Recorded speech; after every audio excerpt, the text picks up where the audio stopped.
ką daryti, kai esi dvasiniai paguodai? Pirmiausia, tiesiog prisimink visas praeitas nepaguodas, kurios atėjo, kurios buvo. Prisimink, kiek mažai gali iš savęs, kiek mažai gali be Dievo, kuris duoda dabar, duoda tą malonę, duoda paguodą, duoda džiaugsmą. Tai yra sveika stovėsena, labai sveika stovėsena paguodos metu, kuri apsaugo nuo puikybės, nuo kažkokio naivaus mąstymo apie situaciją.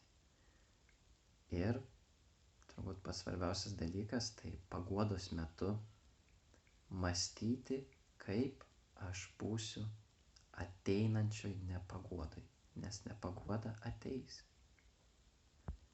Kaip aš joje būsiu.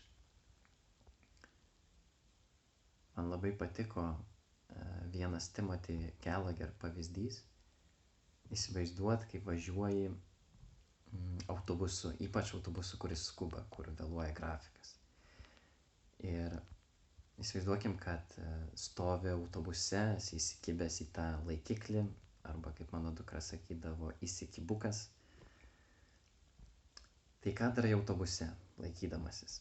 Arba žiūri į kelią, kuris ateina, arba galbūt scrollini telefone. Ir kas gali atsitikti? Jeigu važiuoji greitai autobusu ir žiūri į kelią, matai, kad ateina labai aštrus posūkis. Tai ką darai?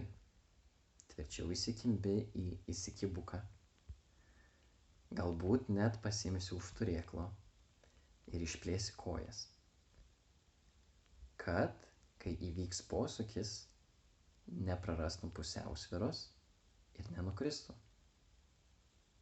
O kas būna, kai scrollini, autobusas lekia, mėgaujasi kelionę, labai lygus, ramus kelias tiesus, bet staiga įvyksta posūkis. Vietoj to, kad išlaikytum pusiausvyrą, gali būti, kad tiesiog jiems ir nukrisi. Išbersi daiktus, kuriuos turėjai, galbūt laikai kavos puodelį, telefonas suskils. Bus nemalonu, gali būti bėdų.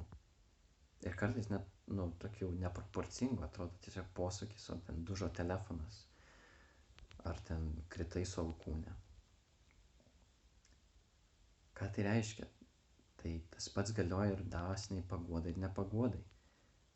Kai nesiruošiam nepaguodai, ji ištinka smarkiai, ji ištinka skaudžiai. Bet kai mes ruošiamės, ji nebėra tokia baisi.